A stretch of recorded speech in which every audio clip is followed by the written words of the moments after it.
welcome everyone, and thank you for making the time to join us today. My name is Irene Suarez Martinez, and on behalf of the Australian Carbon Society and Curtin University, I welcome you all to the fifth seminar of the Carbon webinar series. It is wonderful to see you all here.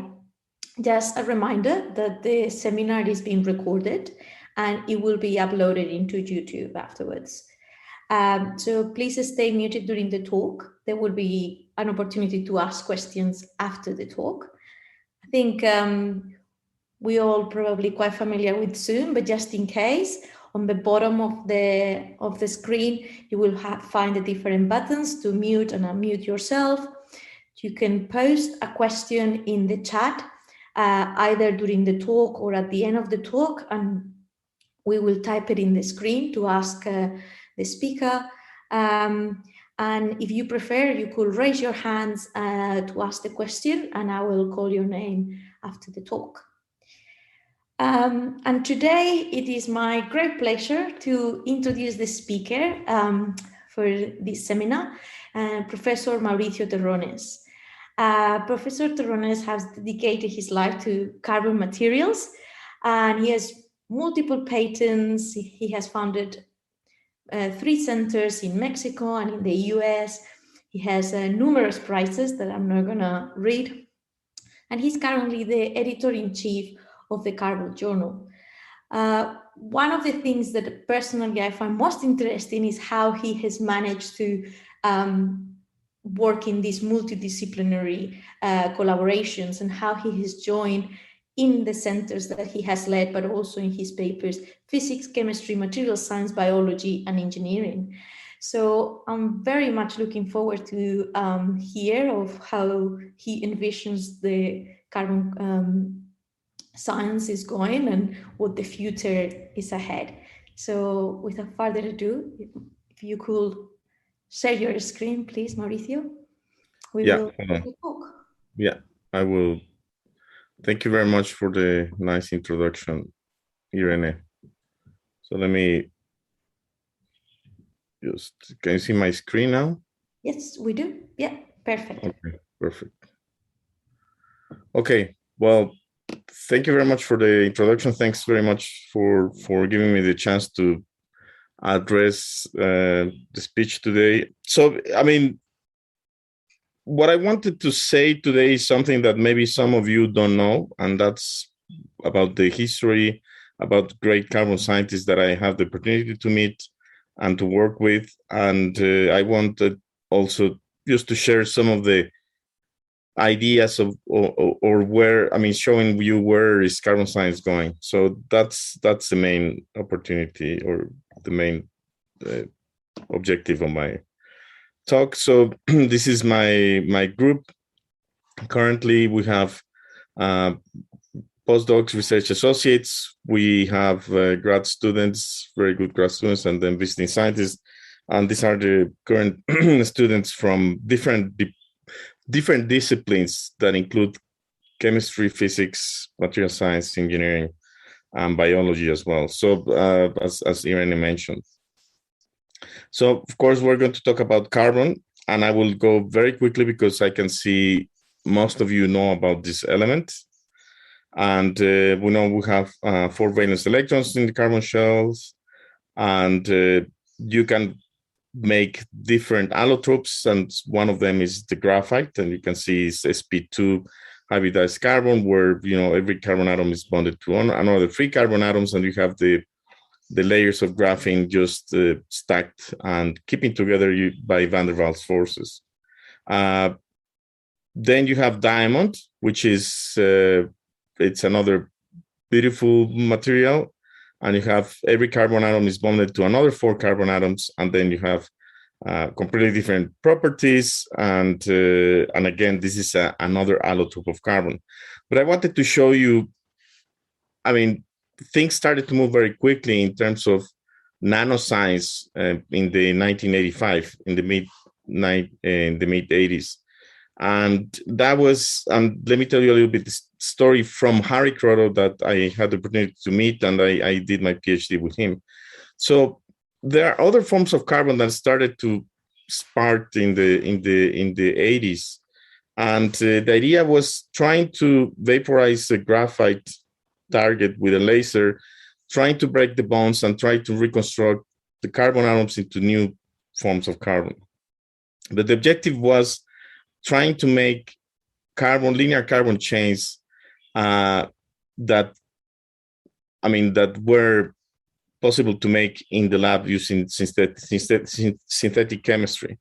In this sense, so David Walton from Sussex University, they synthesize these carbon chains, and which is molecules after alternating bonds of carbon, and they were making these materials, these molecules, and they were getting the spectra, the rotational spectra in the lab, because they wanted to see, especially Harry Kroto wanted to see if you could create these carbon chains in the space, in the outer space. So when a star explodes, or when a red giant explodes, there's a lot of material, produced, and they wanted to see if you could identify these linear carbon chains. So the experiment consisted of using a laser, a very, very high-powered laser, and a rotating graphite disc here, and then you vaporize the carbon atoms, and they expand supersonically, and then using a mass spec, time of flight mass spectrometer, they ionized the species, and they were detecting by mass what type of carbon molecules were formed. So that was this experiment was simulating an explosion in the space in a high vacuum, and they said maybe this is let's see what we get. So what they got is this is the first mass spec in the 1985, and these are the low masses which correspond to linear carbon chains, which you have odd numbers of carbon. So these are they correspond. So they were making these chains as they were expecting. So that was great. But they found something more interesting, that was in the high masses and even numbers of carbon atoms, they could see huge peaks. And one of them corresponded to C60, and these are the notes from the lab book of Harry Kroto, right? And then they showed there was the experiment with helium. C60 is huge, C70 also, and that was the explanation is what type of molecule could have 60 carbon atoms that is so stable. It cannot be a chain that is very long, right? So, and they came up with the idea of it has to be a soccer ball or a football, which has 60 vertices, 20 hexagons, 12 pentagons. So with that, they published a paper in Nature, and they said this is a new form of carbon, and they said, okay, how do we name it? And they may name it Buckminster Fullerene in honor of Buckminster Fuller, an architect who was making these geodesic domes. But this is the team that then later on got the Nobel Prize. So this is Harry Kroto, and they did these experiments at Rice University with Rick Smalley, and Bob Curl was the one who sort of catalyzed this interaction between Harry and Rick Smalley. And then we have two students at that time, is Sean O'Brien and Jim Heath, which were working day and night trying to get the best signal of this C60. And that was great. This is what they got. You can see the Nobel Prize was given to three people, so the three in the center, and this is the students that work hard. They couldn't get the Nobel Prize, but they got a hamburger and a beer at that time. But everything started in the outer space, right? So Harry thought that these molecules then at some point said, well, if you can make these linear chains, maybe in the outer space, you could also make C60. Why not, right? So it's a similar sort of, you have lots of carbon out there, and you have these explosions that could result in the creation of carbon species. So there was in the outer space and using spectroscopy, you can identify there are two interstellar bands located here and one here that people thought this is coming from C60. And there was a paper in 1994 in Nature that sort of gave this indication, but people didn't really believe that at that time, because these experiments were not done at very low temperatures where it should be emulating what happens in the outer space. But actually, just 1 year before Harry died, there was a paper published in Nature, and then that was sort of closed the loop for him, because that was the existence in the laboratory. They could manage to see these two diffuse interstellar bands, and they really correspond to C60. So what it means is that C60 is also produced in the outer space when these big stars are exploding. So you have, of course, you have all the periodic table in the outer space, but the way it started in his career, that's the way it ended. And then he was right. And then many people believed that he was crazy. So I think that's very nice. And let me show you this video. I hope you can listen to the video. Sometimes the videos are, when we're streaming, not very, but I try to show just a very short video. When Harry was asked about the people that he said, I believe that this C60 is produced out there, and the reporter asked, but what about other people that don't believe about, having these diffuse interstellar bands are coming from C60? And you will see what he says, hopefully. I believe it is there, and it would be rather nice to feel that, in fact, we were on the right track. There are some interesting features in space, and C60 certainly can fit them better than any other proposal that has been made up to now. I'm a believer, and I think ultimately we'll find that it is there. But others have said that C60 is nothing like a match for the diffuse interstellar bands. They're wrong.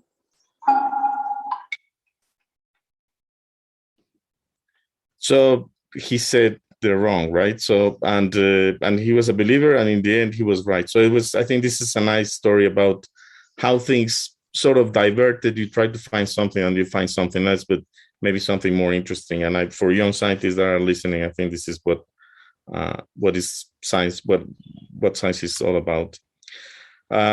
So here we know about C60. This beautiful C60 it's a beautiful molecule, very symmetric molecule.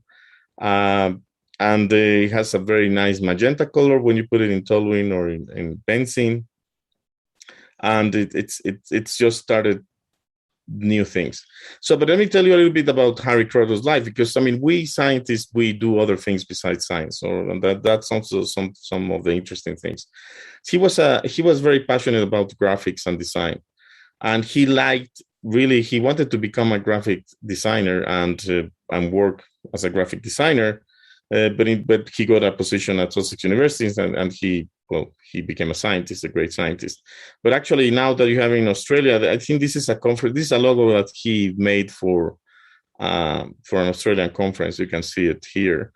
But also you can see the chemistry at Sussex, and you can see these Bunsen burners here all the way. And then Brighton, where Sussex University is located, you have the Bunsen burner is lit here, and it emulates the pavilion that is in Brighton. So it has lots of meaning there.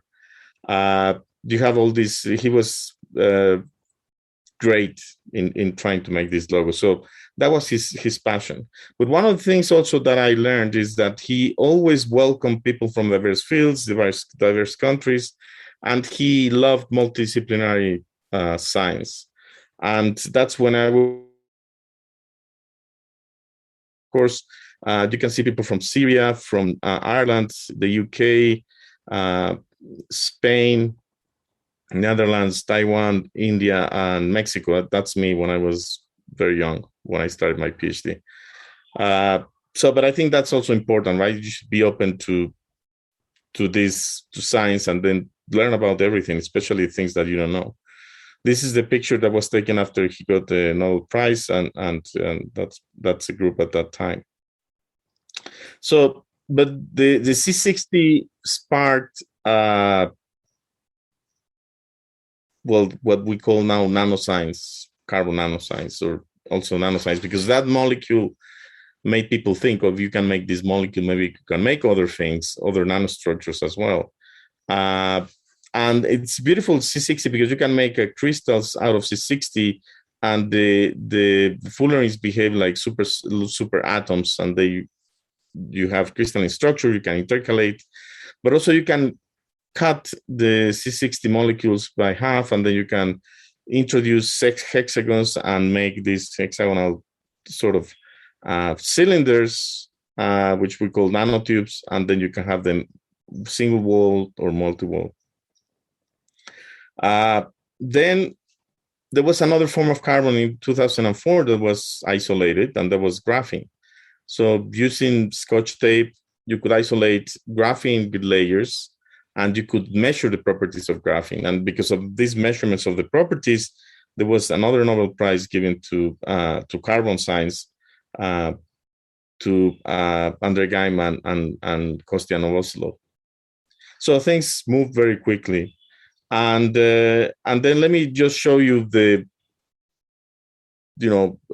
in the area of carbon and dimensionalities, what we have seen, right? Zero-dimensional carbon could be C60, and you have the main players here.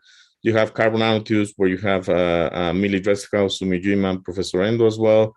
And then you have, this is one-dimensional carbon. Then you have two-dimensional carbon, which is graphene. It's Novoselov and Gaim. So all these have happened in a short, relatively short time. And let me tell you a little bit about Millie Dresselhaus. I think maybe not many of you have met, or maybe you met her, but she was also a great scientist, a great carbon scientist. And being a woman at that time, it was very difficult for her to do science. And this is something I really wanted to say, especially to women listening to this talk. She was born in 1930, did a PhD in Chicago 1958, then married with Jean Dresselhaus, then did a postdoc at Cornell, and then she became MIT faculty until she died. And you can see the pictures of herself since she was a little girl until, later on at MIT. And she was experimentalist, right? One thing that is important to show, it's her productivity in terms of citations as well, right? So as she became older, she became more and more highly cited. So this is important just to see that the older you get, the more productive you can become. So that's very nice. And then you can see all the different collaborators she had around the world. And this is the number of papers she published with different people, and you can see some faces here. But let me tell you, I had the opportunity to interact with Millie at different levels, and that was great for me. And there was something that when I talked to one of her granddaughters, that she showed me a picture, and then this picture made sense to her when she saw the picture, right? So she said, "Shoshi, that's her granddaughter. You can be both mother and have a career. There's no sacrifice. You can raise your children and be in the lab at the same time." And then Shoshi didn't really understood what was that about. And there was a picture in the 60s where Millie was doing experiments at MIT. And you see someone here, this is Marianne, her daughter. And then she was there, sleeping, and she was working in the lab. Maybe you cannot do these things right now in any lab around the world, but I think you can see how she was devoted to her family and to science. And that was great. But let me tell you, Millie knew that graphene was something great. And then she worked on graphite intercalated compounds, but at that time, they said, maybe if you can intercalate alkali metals between graphite, right? Between the layers, you have different stages. So stage one means that you have a graphene layer, you have a metal layer, you have another graphene layer. That's stage one. Stage two would be, you have two graphene layers, the metal, two graphene layers, and the metal. And then you have, which is bilayer graphene. And then stage three would be tri-layer graphene intercalated with a metal. So here, what you see is the Raman spectrum of graphite intercalated with rubidium, and you can see the stage 1 is very different to stage 2 and stage 3. So this is an indication. This is an indication that the graphene was very special. So the monolayers interacting with the metal was very special, and that was something that she worked on. Millie was also a great mentor. She was always making comments about, different papers, and this is her handwriting, and we wrote a historical perspective in IEEE, Millie and myself. And then if you want to read that, I would recommend that paper to read. So Millie also was key for, pushing into the research of carbon nanotubes. And then what happened is that in the 90s, Department of Defense at that time organized a conference in DC to bring scientists together and to discuss advances in fullerene and carbon fiber research. So there was nothing about carbon nanotubes, but they said maybe a fullerene can be elongated and you can make a carbon nanotube. And that's what it started. And in the 1990s, so there was another conference a year after, and she was there, and then she started to see, okay, the properties of a rolled graphene sheet, which is a carbon nanotube, would be very different from fullerenes, and because you have a one-dimensional system, and then that could be seen as a carbon nanotube. Then later on in that year, you can see Ijima published a paper in Nature about carbon nanotubes, and Millie also knew about the work of Endo in 1976 about these carbon fibers. But at the early stages, when you grow these carbon fibers by CVD, you could see there was this indication that you can grow the carbon nanotubes. And these are TM images at that time. But what was more important is that at the beginning of 1991, the academic year, so that's after the summer, Mitsutaka Fujita and Richiro Saito, they visited MIT for a sabbatical, and they were assigned a project to understand the properties of these carbon nanotubes, the electronic properties of these carbon nanotubes. At the same time, there was another group at the Naval Research Lab in DC that they started to also look into the properties. And these are two very important papers that happened. But Millie was sort of the pioneer, was always there around. Then in the late 90s, after the carbon nanotubes were produced, single-wall carbon nanotubes were synthesized. Then she did some work with Peter Eklund and Aparna Rao about the Raman spectrum of carbon nanotubes. And then she said, of course, you have the radial breathing mode, which is characteristic of carbon nanotubes, which is the mode where carbon nanotubes breathe. And they could see differences in the signals if you were exciting the nanotubes with different laser excitations. So later on, I mean, she did some work also on intercalation here of these systems, but I think that was also the first paper that you can identify metallic and semiconducting tubes using Raman spectroscopy. So that was another important work. So I have the chance to start working with her in 2000, but I met her before. And then we worked on this sort of palladium catalyzed fibers, which is stacks of cones. And with Endo and Millie also, we worked on different projects related to carbon nanotubes, nanoribbons, double wall carbon nanotubes. And also we worked on these linear chains at that time with Professor Endo and Shishu University. Let me tell you a little bit a story. Maybe some of you don't know it. Maybe some of you know it. it's when she got the Kavli Prize, and so we were in a conference in DC on 2D materials, right? And at that time, Millie in the morning said she had a problem with her email. She had her iPad and she couldn't connect. And I told her maybe during the coffee break, I can check and we can, because the conference was about to start. And then the conference started and I was just checking my email on my cell phone. And then I saw an email from Jean Dresselhaus, which said, there was 2012.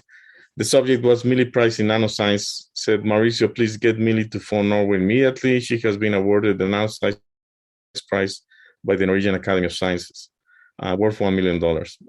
So when I saw that, I said, well, I'm the first one to know this.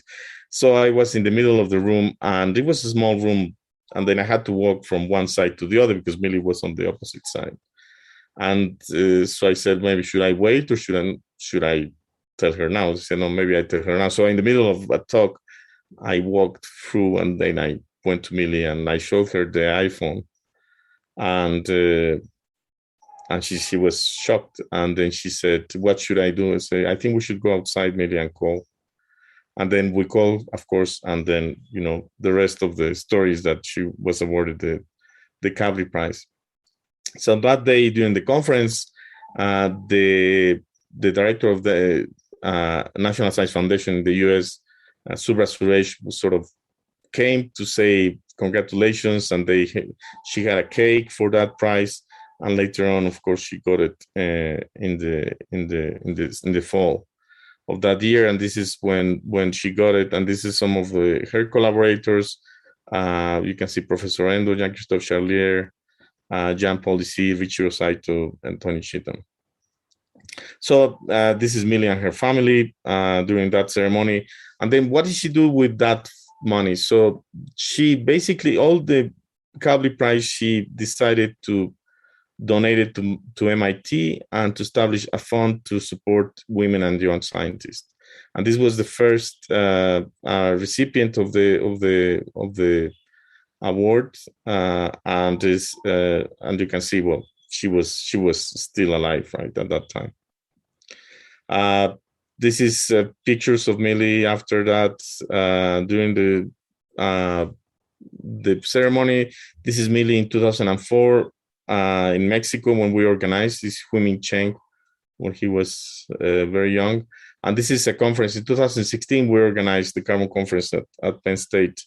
And we organized a roundtable with the carbon medalists. And you can see Kostya Novoselov, Peter Schroer, Luisa Radovic, Millie, Bob Curl, Bethune, who was making carbon nanotubes, Endo, and Bob Hurt, who was the editor-in-chief of Carbon at that time. So this is Millie in her 80th birthday at MIT with her collaborators. And so you can see it's very nice to have the opportunity to meet her. But she was devoted to science, and she was always curious. She was always helping young people, and she was a great human being. So let me show you the video that GE General Electric had just before she died about women doing science and what would it be to have people recognizing scientists as as celebrities. Happy birthday, sweetie. Whoa, Millie Dresselhaus. You're so glad to have you here.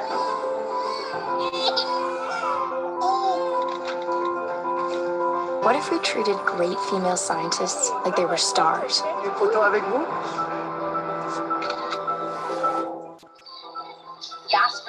What if Millie Dresselhaus, the first woman to win the National Medal of Science and Engineering, were as famous as any celebrity? Millie Dresselhaus was seen having lunch today. Rumors of a new discovery. What if we lived in a world like that?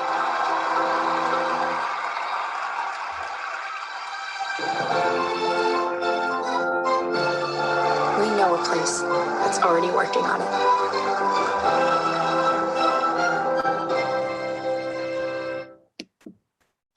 Okay, so I hope the video was good that you could see it. So that was something great, but I wanted to show you about two great scientists. And there are many great scientists, carbon scientists that we have met. And another great scientist is I mean, the Sussex influence was great. You can see here David Walton, Malcolm Hagee, Jonathan Hare, Roger Taylor, and Harry, of course. And there was a great team at that time. We can also see Madame Oberlin and her work. So you want to know a little bit more about her. There's a carbon tribute that was published and was organized by Monthew. So also we had Francisco Rodriguez Reynoso, who passed away recently, and we also organized a special issue devoted to the work of Paco. And so it was a tribute which was written was the preface of the ritual special issue. Then we have a tribute that was coordinated by Peter Froer, and it was another scientific impact by close collaborators. This is a new paper that was published in Carbon. And then we have 30 key contributions published in Carbon by Paco. So this is something that you can also see, and this is open access for you. Okay, so I have maybe 15 minutes just to show you, but I wanted just to give you this important piece of information that sometimes you don't see published anywhere, and that's nice. So let me go back. So we have seen 0-dimensional sp2 carbon, 1-dimensional sp2 carbon, 2-dimensional, and 3 dimensions. So in the short time from 1985 to 2004, we could see there was sort of explosion of new carbon forms, and then we could see 2 Nobel Prizes and then 2 Kavli Prizes, because Ijima also got a Kavli Prize. So what is next? And again, the next thing is can we get this 3-dimensional carbon? If it's periodic in 3 dimensions, that would be great. I mean, I'm talking about graphite, but like Schwarzites, for example. So there's plenty of room in the carbon world, and there are plenty of things to do. How can you build new forms as well? You can use these building blocks using these different dimensions of carbon. You can use defects, and then you can start making networks of Schwarzites or hybrids between carbon nanotubes and graphene, etc. And people are working on it. But carbon is so great that you can also have sp and sp3 bonding, and then you can work and you can move into the diamond world. Again, in sp3 you can make 0-dimensional sp3, you can make 1-dimensional sp3, 2-dimensional sp3, and you can start to make hybrid systems of this. So this is great. Then we have low-dimensional sp3. These are carbon nanothreads that can be made. Diamonds, if you have 2 graphene sheets and you stack them very close to each other, you get a diamine, which is the thinnest diamond layer, 2D layer. So again, this is people are working. Rod Ruoff has made some contributions here recently. So these are where the things are going. And then we have every 2 years, we have a perspective written by the editors in Carbon. We started in 2016, and then we have now 2018, this is the one. We have 2020 as well, and we have 2022 that we are writing for next year. So I recommend you read these contributions. Let me just go through. I mentioned SP, SP2, and SP3. I just go through quickly. And there are carbon chains. So this is what Harry started to work on, carbon chains. But you can stabilize carbon chains inside carbon nanotubes. So carbon nanotubes can be used as vessels to study these carbon chains. And then you can see this is a linear carbon chains Raman mode that is characteristic of this. So you don't see it anywhere else. But the carbon chains are more reactive, but if you encapsulate them, you can see them. You can also make, using organic chemistry, you can make these beautiful nano ribbons, right? And this is something that with Klaus Müller and Fassel in Europe, they have made these different types of nanoribbons, and they have some control of making these ones. So this is, again, one-dimensional ribbons. And then we have this diamond or diamine. There are some works that have been published as well in this area, and there are more works that are recent works. So this is, again, diamond. I think diamond and graphite. It's a very, very interesting area to work with. We have also these diamond nanothreads, these long linear chains, and these, interestingly, they pack in a hexagonal pattern, and you can dope them with nitrogen or with other. Again, this is a high pressure. You use benzene, and then you pressurize. 23, you can pressurize at less pressures now, but you can make these beautiful thread structures that people are working on.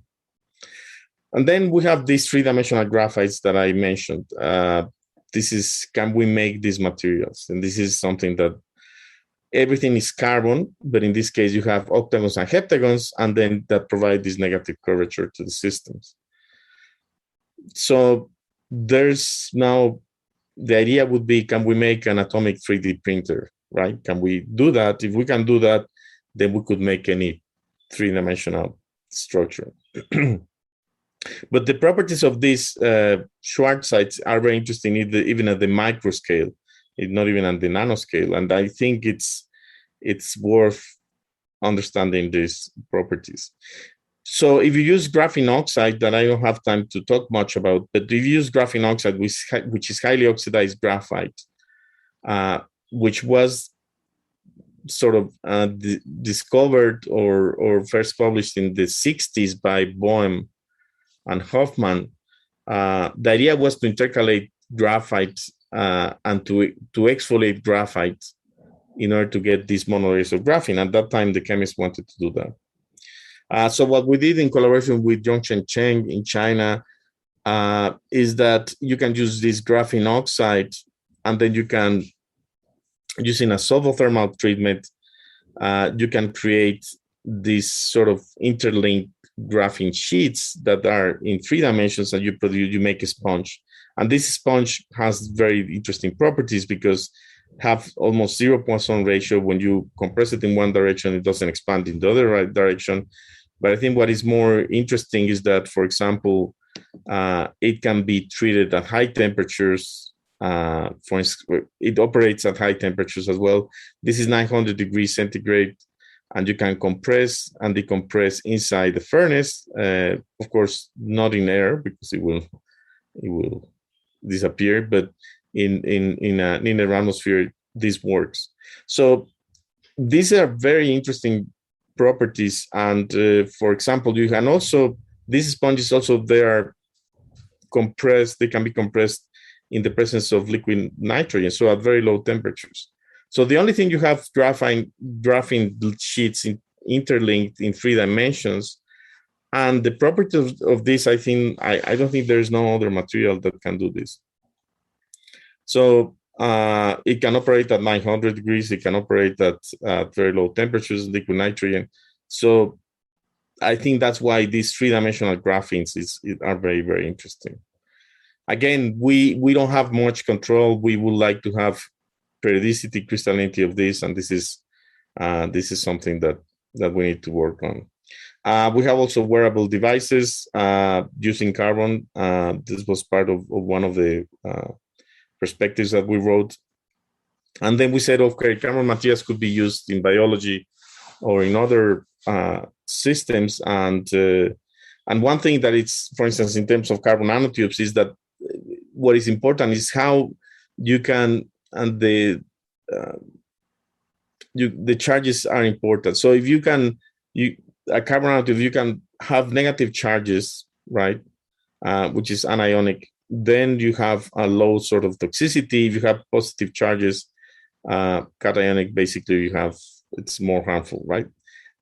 So in that sense, what we have been working on it's on nitrogen doped carbon nanotubes, and we have made these nice microfluidic devices where you can trap viruses. And now viruses, it's very important because, I mean, with the current pandemic, if you can trap viruses and identify them quickly, this is very, very, very, very important.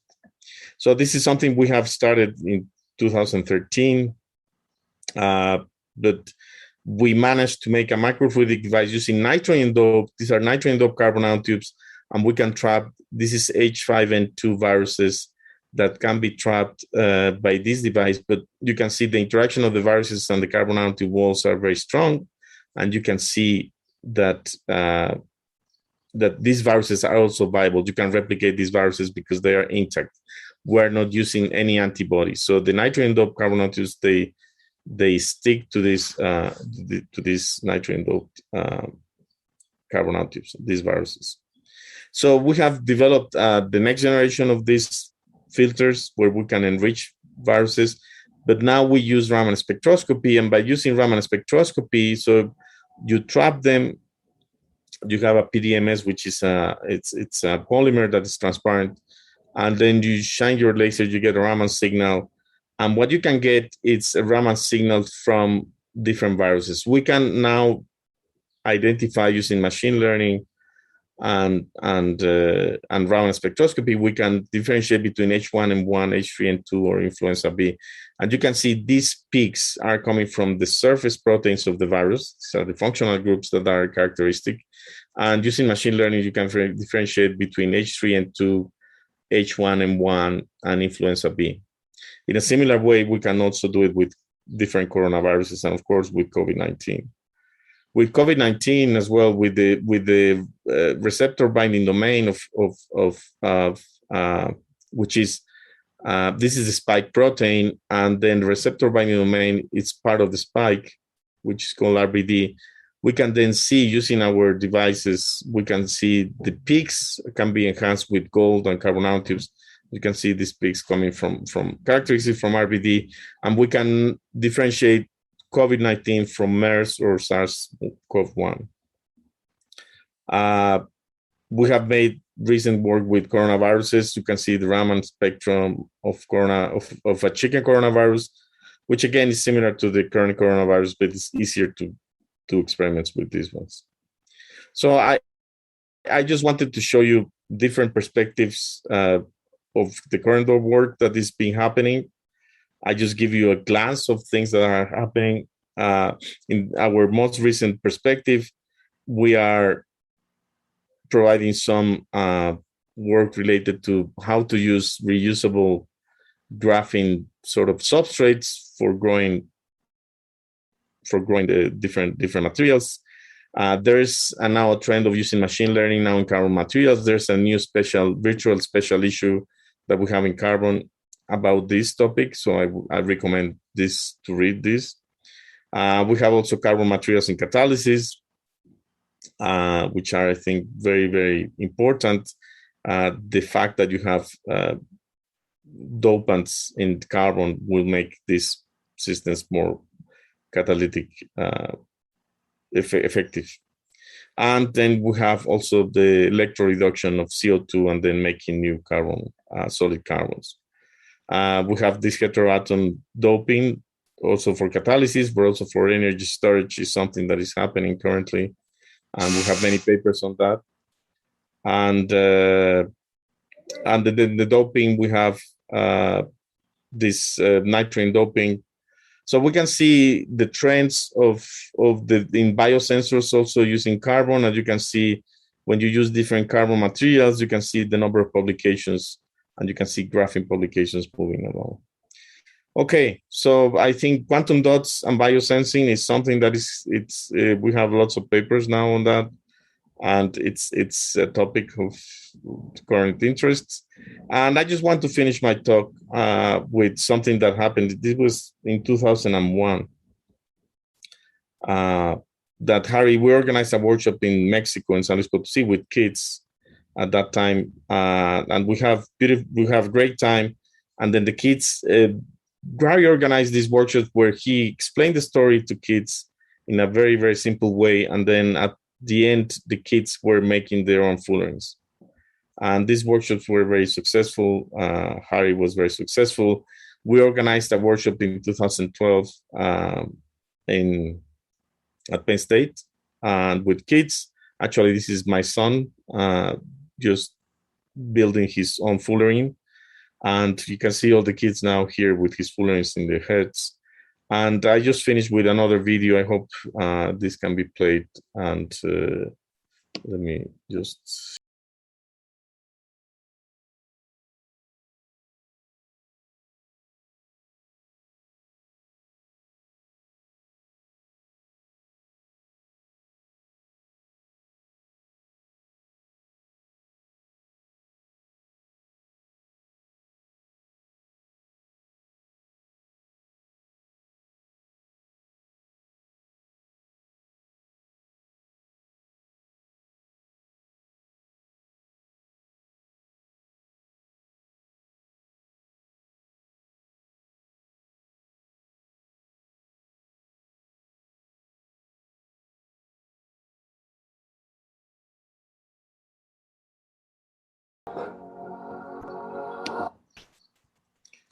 Okay, with that, I just would like to conclude my talk. Thank you very much for your attention. And yeah, and if you have questions, here's my email, and I'm happy to answer some of your questions.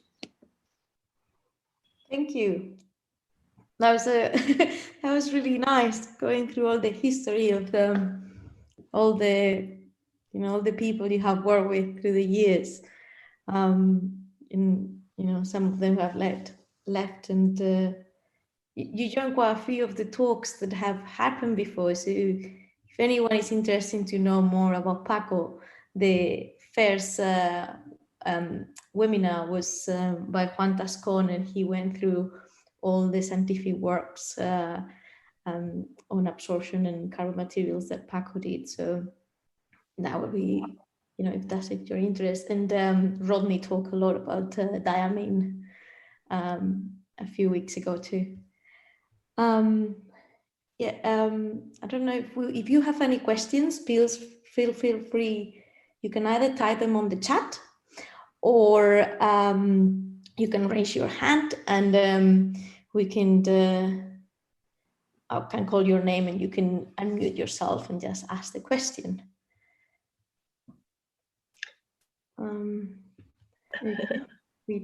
Oh, hi there.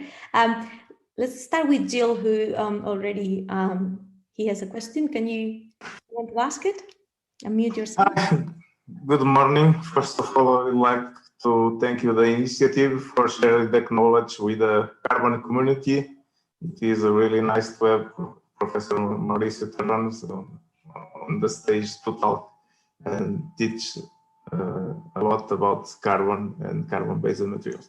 My question is related with there is a strong development, as you show in the field of basic structures and characterization of carbon nanostructures.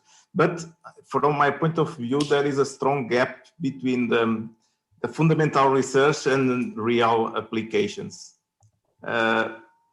I would like to ask if you agree with this my point of view, and which is your vision for this related gap on the translation of scientific knowledge for real applications.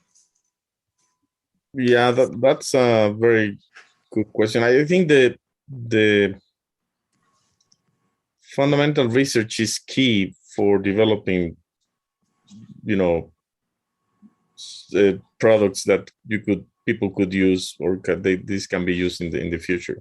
If we don't start with something, then there's nothing that we can follow. And again, many things that we do fundamentally, at least, is to understand. And in terms of, from the science point of view, we are curious.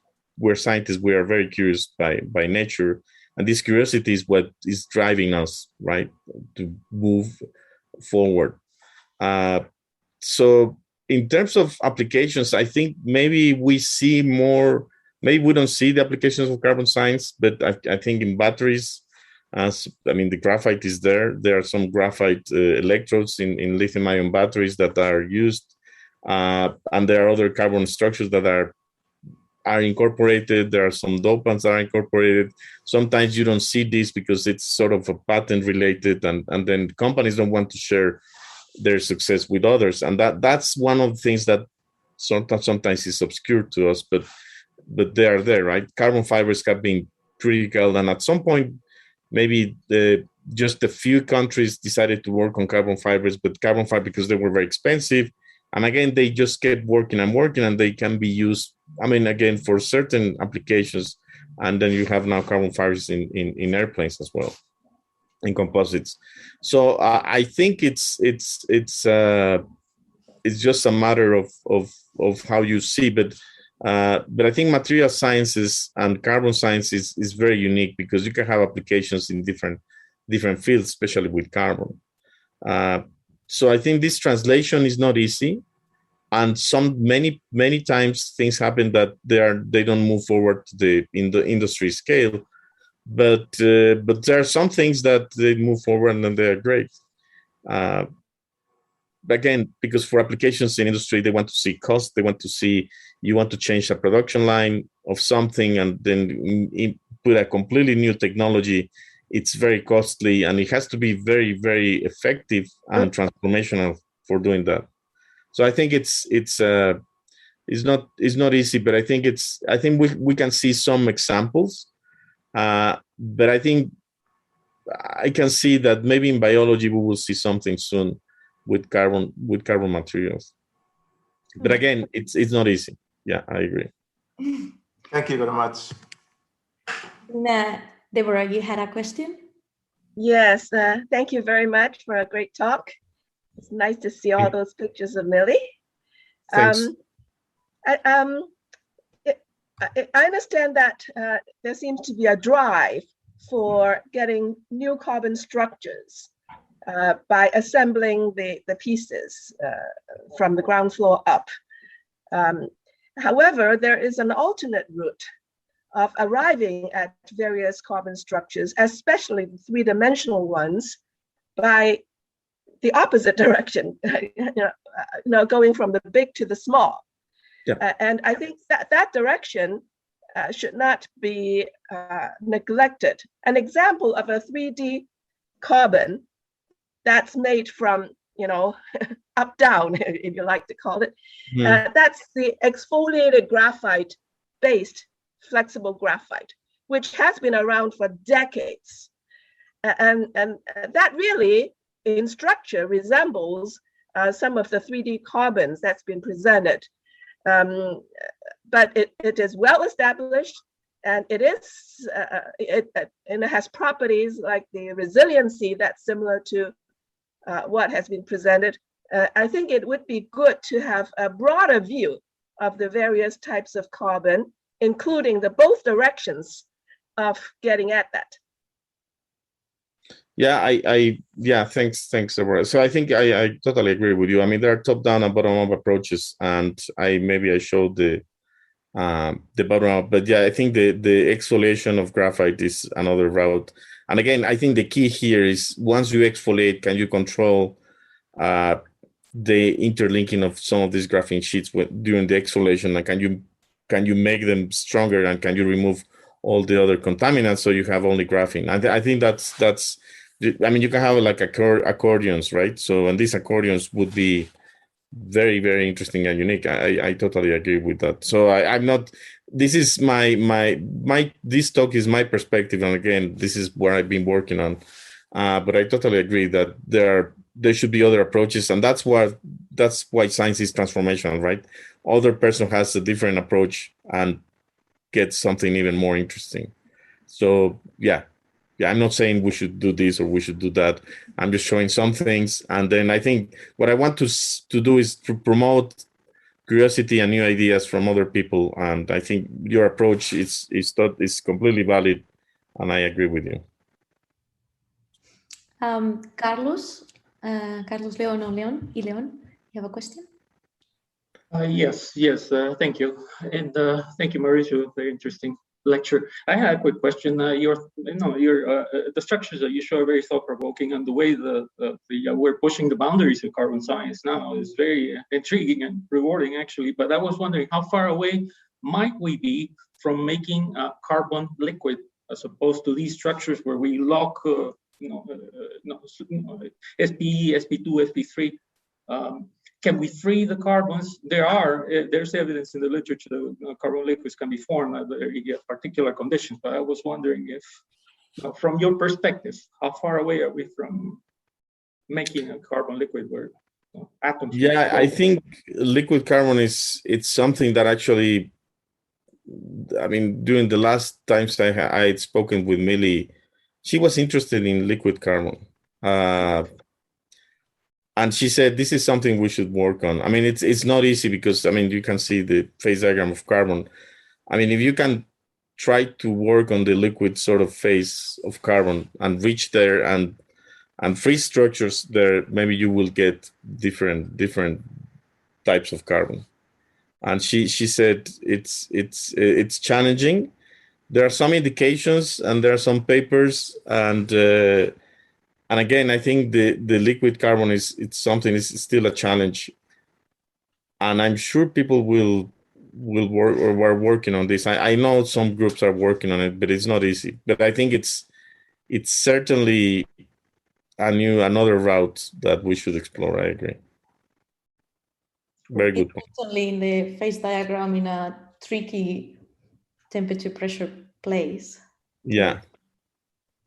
So yeah, I think I think are correlated, right? So where do you go and how you play with the phase diagram?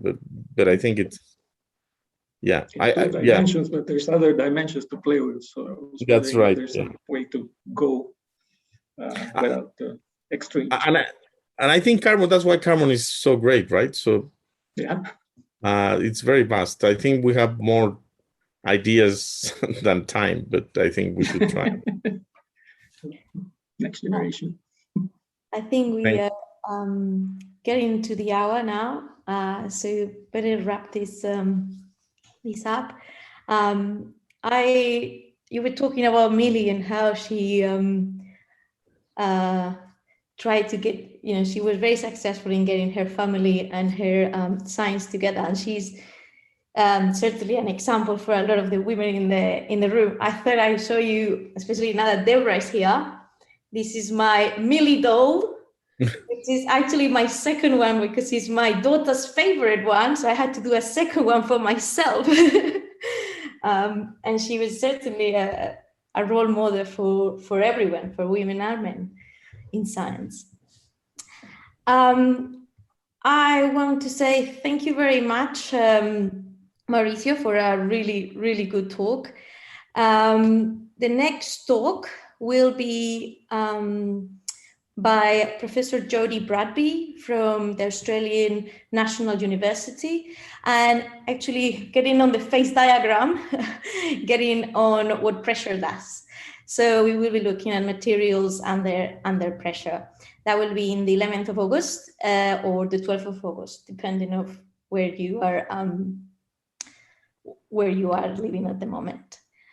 So now if you are around and you want to still chat a little bit more, in the chat, there will appear a link to something called GatherTown, where basically it's another interactive way of talking where we can make little groups and you create an avatar and you will be able to walk around and see who's around, and if you want to talk one-to-one or to a smaller group, it will be much easier than all of us together. So please feel free to jump in GatherTown and have a chat there. And if not, I see you all in August. And thank you very much, Mauricio. And thank you all for coming.